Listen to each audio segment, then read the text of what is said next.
Hello, I'm Sam. Welcome to the Ball Watching FC podcast, and episode 6 starts with a telling off from me to England.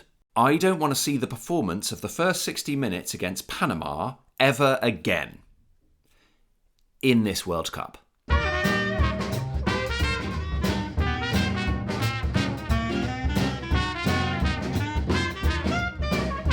I think we can afford maybe one bad performance in the next game against Democratic Republic of Congo and get the result. But we cannot play that badly again. It was lethargic. It was woeful. It was, I wanted to say, unacceptable at times. I was so frustrated watching England. At times, it genuinely felt like it's 20 years ago or even 10 years ago when... Croatia are winning, we could come second here. And then we just go through to, would it be like Portugal?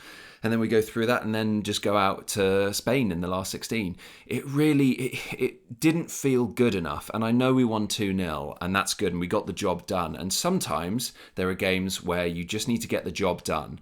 But yesterday was so frustrating and I feel like a parent with a child who's just misbehaved. I don't ever want to see you perform like that ever again. And I just got fed up watching it. And it was that I celebrated the first goal. The second goal was like good, and then full time it was just like, okay, this is good. We've topped the group. That's important. You have to beat the best teams to get to the World Cup final, but I'd definitely rather this easier on paper route. But I don't want to see that again. And I don't think we will.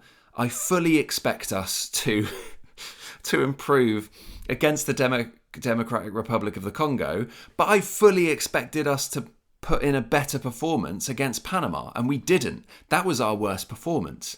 And if we go through the 3 games that we've played so far, Croatia, we look leaky at the back. But what a brilliant game to play. That second half, we'll bang on about that second half for some time. We were free-flowing, we were great. The second game against Ghana, that was tough. Ghana sat back. They made it so difficult for us to find space. And we did our best, but we didn't get the job done. We drew the game and that's fine, but it was tough. Their game plan worked for us. And then Panama... I guess it's difficult because you could argue that this is a team that's got nothing to lose. So that's really dangerous and they're going to go for it and that's scary. But at the same time, I just wanted more. It doesn't matter. But as an England fan, I just wanted something to hold on to for the next step so we can go into the last 32 and say, look at some of the flashes that we showed in that final group game. We're ready for the next stage. But I think context is really key because, we were without Rice. We could have played a lot better with Rice, I'm sure.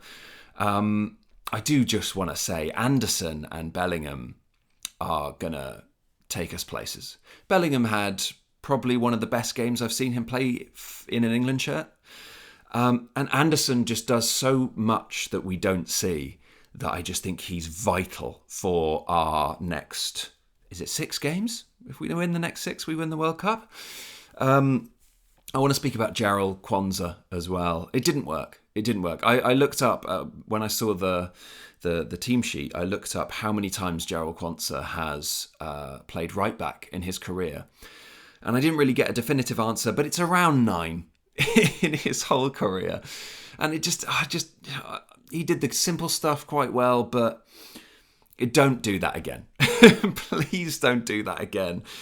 Play Jed Spence. Hopefully Reece James will be back in time for the next game or at least the game afterwards. Don't do that again. Please. I didn't enjoy it. I didn't like seeing it. I was hoping it would be like a revelation where just... you watch a player just come out of nowhere and it's like, wow, they took that by the horns. That's great. But it didn't work. And I would like to not see him at right back ever again. But at the same time, having said all that, I want to remind myself of something I literally said on the first episode of this podcast, is that we're going to have bad days. We're going to not play very well, and people are going to get carried away with certain narratives that England aren't going to win the World Cup if we play like that. And that's essentially what happened yesterday. And I did that to myself. I sat there and I was like, well, do I think England are going to win the World Cup based on this? No, definitely not. We haven't played well enough. But the main message that I'm trying to convey to myself, as well as you guys, is we weren't trying to win the World Cup yesterday. We were trying to beat Panama. That's all we were trying to do. And performance or not, we beat Panama. And that's the main thing to focus on. And I have been questioning myself a lot today, just thinking, what do I think about this England? How far do I think we can go? Now we're in the knockout rounds. But I want to stop myself and say, all we need to do is beat the Democratic Republic of the Congo on Wednesday. That's all we need to do now. And then everything else will just fall into place. We'll just figure it out. Just take it game by game. And to pause, pump the brakes, pump the pessimism, and just be like, whoa, wait. We weren't trying to win the World Cup yesterday. And that's a really important thing to know.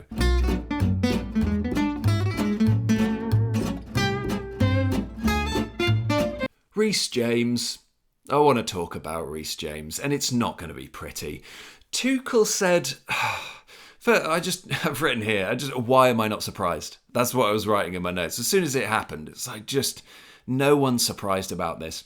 And Tuchel said nobody saw it coming. And I think Tuchel's done a lot of things right, and I love his press conferences, and he says a lot of good things, and he's very chilled out and relaxed, and I love that approach. And I just think this is the first time I've thought someone's got to have a little word in his ear and just be like, don't say that. Don't say that, because you're talking to a nation who knows exactly how injury prone Reece James is. And, he could miss our first game on Wednesday against Congo, and then maybe he'll be back next weekend. But it's just so frustrating. I'm surprised at how angry I was with him just being, he's got a knock. And he's not going to face Panama, and he might not be there next Wednesday. And it's so annoying. I'm so disappointed and frustrated that we've decided to take Reece James, who I said he's played one game in international tournaments for England before this World Cup. And the reason he missed so much was because he's been injured. And now he's injured again. And I know we brought Tino Livramento, who's gone home because he's injured. Kwanzaa went off yesterday. Apparently he's fine. Apparently he might make the next game. Please don't play him if he does. But I'm just so disappointed. And I don't have any answers, though. This is the thing. I like Reece James. I think he's a good player. But he's so injury prone, I would sack him off and get someone else in who will probably... I look at, if I'm going to play you for 8 games in a row, how likely do I think you're going to be fine for those 8 games? James, I never thought he could do it. I never thought he'd be able to play 8 games in a row because he's so injury prone. And it's so frustrating as an England fan to hear that he's picked up a knock. And it's like, well, what did you expect? You took that risk, and the risk could have paid off. He could have played 8 games and it would have been fine. But I'm such a frustrated England fan today. And it's mental because we topped the group. And that's another point I wanted to make, is this is the most miserable I've felt about England, and we've topped the group. That's not true. This isn't the most miserable I felt about England, obviously. But it's crazy to feel how I feel today, and particularly at full time yesterday when we won 2-0, when England have won the group. They drew 1 game and won 2 games. The game we drew was a team that was set up to draw the game, essentially. So, I don't know. It's frustrating. But I will reload, and I'll be positive, and it will just be that once Wednesday comes, I will be fully behind England, and it's going to be okay. I'll be okay. I'm just very stressed. But I hope Reece James comes back, and I hope he sees out the remainder of the World Cup, because I know he's a good player. And I really do enjoy it when he's on the pitch. From what I've seen so far, I'm glad you've brought him, because he is a calm, good presence on the pitch, especially compared to, Kwanzaa.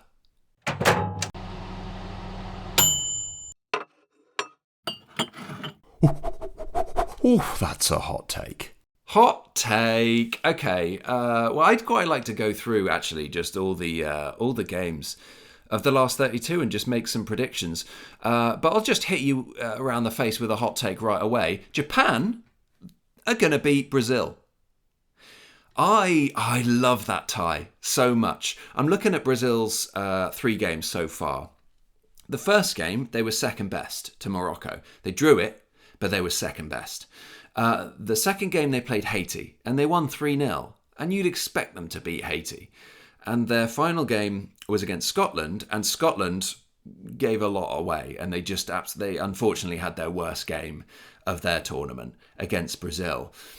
But now they're coming up against Japan. Japan are such a well-oiled machine. I'd go as far to say maybe the most well-oiled machine team in the World Cup.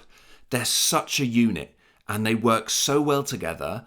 And they've lost Mitoma, and one of their stars, who's obviously a brilliant player, and Endo as well of Liverpool. And it's just they look as good as ever. They're not missing their star players. And they're going to be so difficult to break down. And I wonder, if Brazil are to win, I feel like it's going to have to be like a Vinny Jr. magic moment. But I've just got a wonderful feeling. And I'm so excited for that game. And because I'm looking at the final 32 and I'm like, who's going to shock us? What shock results are there? And I am focusing on Brazil versus Japan. And I'm pretty sure that Japan will at least cause a numerous amount of issues for Brazil. I'm excited.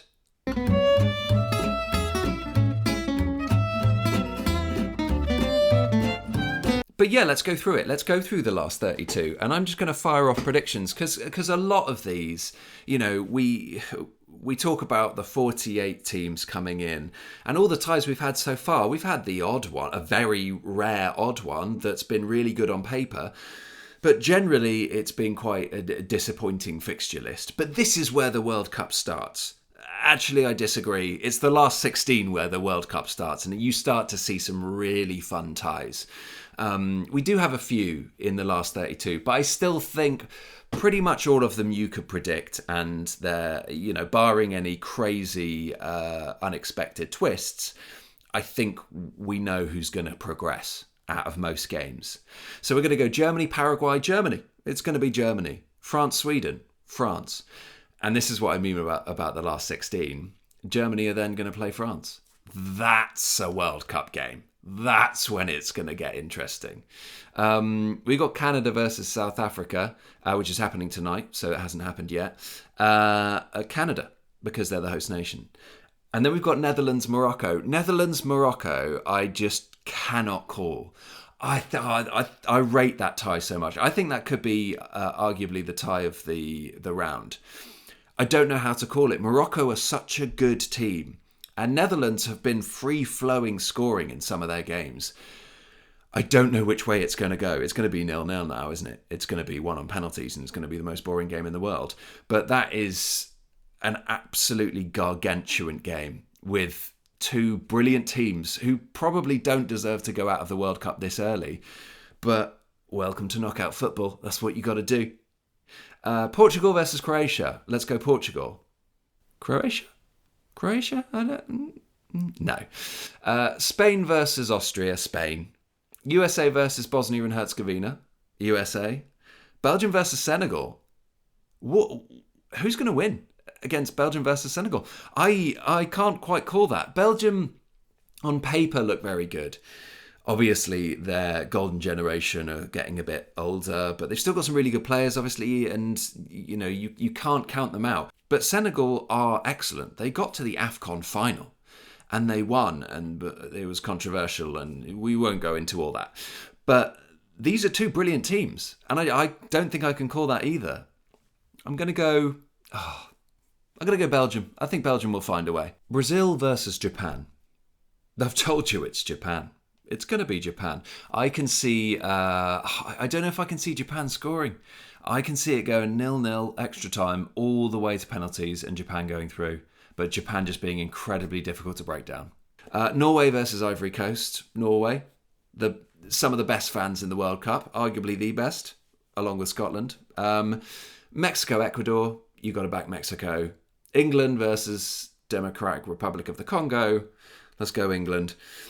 Argentina versus Cape Verde, the people's champion. Yeah, it's going to come to a close. But Cape Verde, what a journey. I think them getting out of the group is basically like England winning the World Cup. I think their nation just seems so happy. My hope is that it's 0-0 at half-time. That's as far as I go for Cape Verde. But Argentina. Australia versus Egypt. I don't know. Australia they've really surprised me.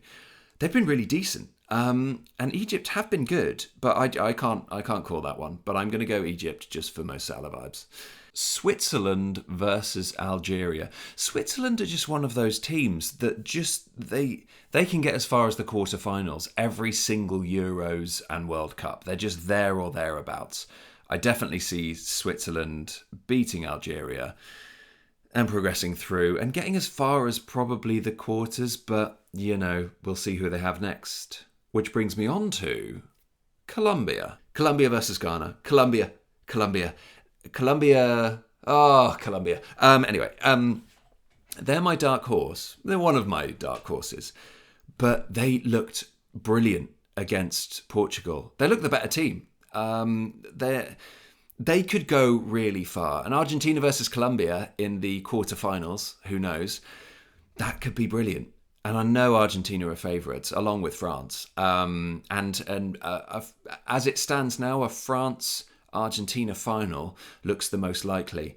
But Colombia versus Argentina, if we're talking upsets, Colombia are a brilliant team who can go toe-to-toe, I think, with anyone. There'll be trouble. So we'll see how it goes. But yeah, I think most of those are predictable. But I am hoping for twists and turns along the way. Oh, lovely. Oh, lovely. Oh, and now they're... Oh, yeah, lovely. Oh, yeah. Lovely moment of the week. Did you see... It's just a little lovely moment. Did you see at full time when Sweden drew 1-1 with Japan? Sweden had made it through to the knockout stages. I think the first thing we saw was Anthony Elanga sit down and shake his head. And then we cut to the bench and we saw Graham Potter and the coaching staff celebrating raucously. And then we cut back to Anthony Elanga, who looked absolutely devastated on the ground. He was just looked so sad. And it was confusing because I watched that live and it was, at the time, it was just like, why did he lose a bet or something? Is there something we need to investigate here? But apparently he genuinely believed that a draw wasn't enough and that Sweden had been knocked out of the World Cup. And then Graham Potter, in the press conference afterwards, said, we told him. We hammered it home. We told him specifically that we needed a draw. We told everyone. And then he ended it with saying, bless him, which was lovely. Oh, I like that. That was a lovely moment for me. Maybe one of my highlights of the World Cup so far. You get these odd, lovely little moments. I liked it. Oh. It's kicking off. It's kicking off. Stay inside. It's kicking off. Uh-oh. We're going to finish with a rant. It's the rant of the week. Okay, so there's someone called Andrew Giuliani, who's the executive director of the White House's World Cup Task Force. A couple of days ago, he was quoted saying there's no better country to host a World Cup than the US. And I've just got a few things I wanted to say about that. So it's basically being reported that they are considering making a bid to host the 2038 Men's World Cup. And go for it. Yeah, we're all having a lovely time, aren't we? Before you go ahead and say there's no better country to host the World Cup, ask Haiti how they feel about it, who, by the way, have a full US travel ban. Ask Iran how they feel about it, who have a full US travel ban. And literally their team have been based in Mexico this whole World Cup. And travelling to the US-based games. Ask Ivory Coast and Senegal, who have a partial restriction. Ask Algeria and Cape Verde and Ivory Coast, and Senegal and Tunisia, who were on the visa bond list, which basically means to enter America you have to pay $15,000. But in May for the World Cup, they very wonderfully waived that, which then they'll probably slap that back on as soon as it's August this year. What a good host. The best place ever. Best place. What about the adverse weather where it's 30 plus degrees in a lot of places, which causes crazy weather, including lightning, which we've already seen pause and delay games, which happens every year, by the way. So, it's not just a one-time thing. So we all love hydration breaks as well. So, yeah, USA is the best place to host. What about time zones? Because Europe absolutely loves the USA hosting. They should host every single time because we love missing games because we can't stay up until 4 a.m. and 1 a.m. It is the best place in the world. I'll stop hammering on about it. But obviously that's going to make me annoyed when you say that USA is the best place to host the World Cup when it so clearly isn't. Look at your politics. Look at all the people that see all the bad things and racist things and stupid things that you're doing, and then you come out and say that, hey, America's pretty good. The thing is, and I want to speak for all football fans when I say this, when the World Cup starts, we focus on the football. And that's why this World Cup has been good so far, because we love football and the World Cup always brings the best football. So shut up and watch the football. That's probably a bit too real and serious for a podcast. But no, there's a few more points that I want to make. I think you should just look up good host in the dictionary, because you can't call yourself the best host if you're not letting everyone who's got an invite in.